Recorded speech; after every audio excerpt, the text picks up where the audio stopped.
In GATE exam, whenever there is question about DFA minimization, they have provided transition diagram.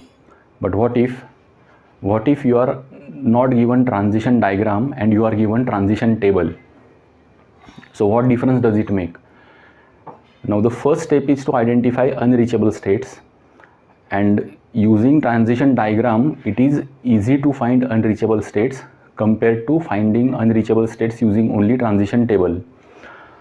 So a student may take trivial approach, that you are given transition table. So from table first you draw the DFA, in the DFA find unreachable states, then after finding unreachable states remove unreachable state entries from the transition table, and then proceed with the remaining algorithm to calculate the equivalent sets and minimal DFA. But this is inefficient approach. So let's take a look at efficient approach. So this approach is tricky, but it is very easy and it is also time saving. So we are simply going to apply breadth first search or BFS to figure out unreachable states. So we start with the initial state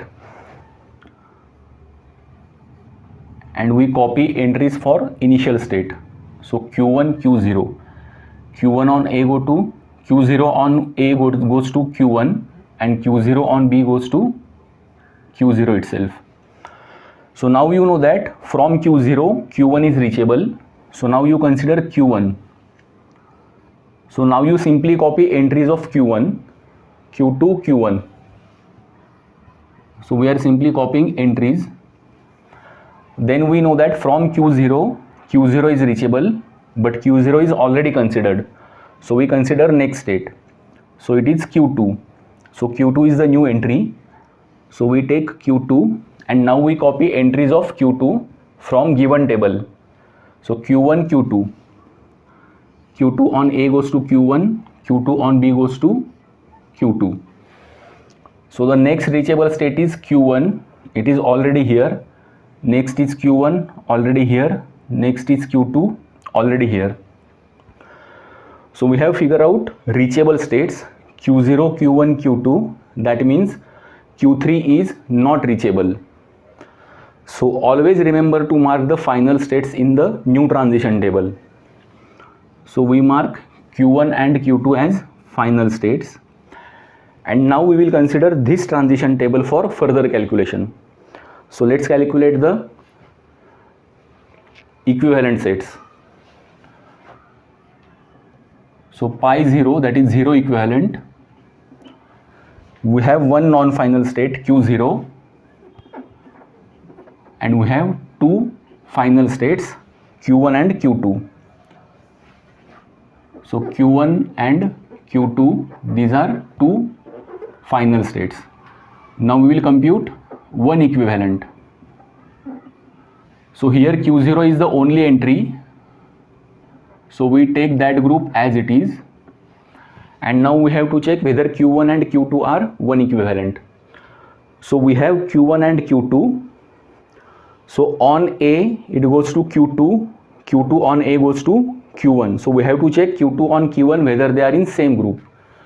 So here they are in same group. On B, Q1 and Q2, they are in same group.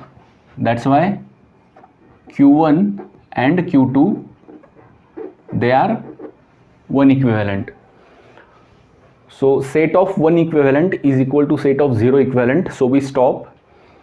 We know that minimal DFA will contain only two states.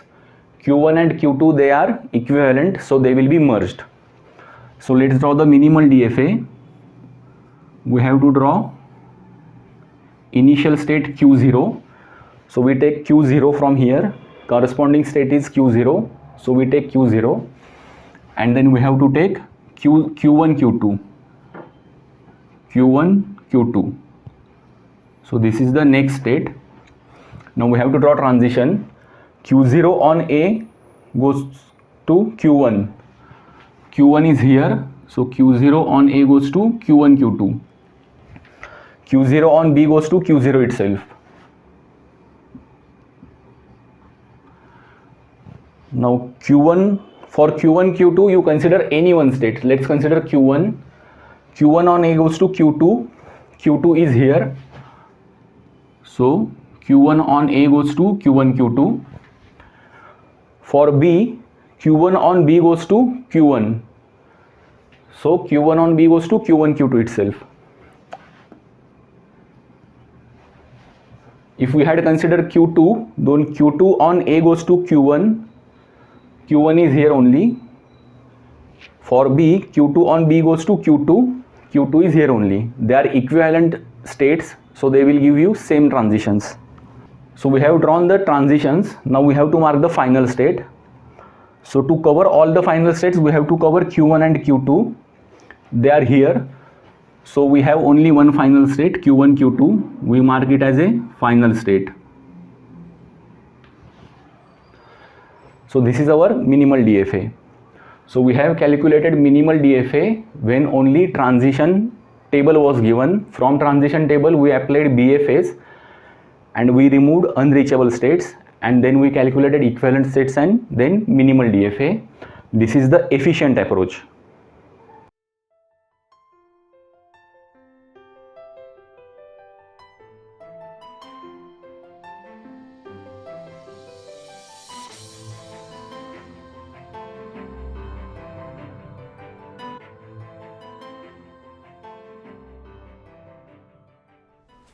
So in GATE 2007 CS paper, they had given this transition diagram and they asked about number of states in the minimal DFA. So this transition table which we considered is for this transition diagram, but we have taken table as the starting point and then we have computed minimal DFA.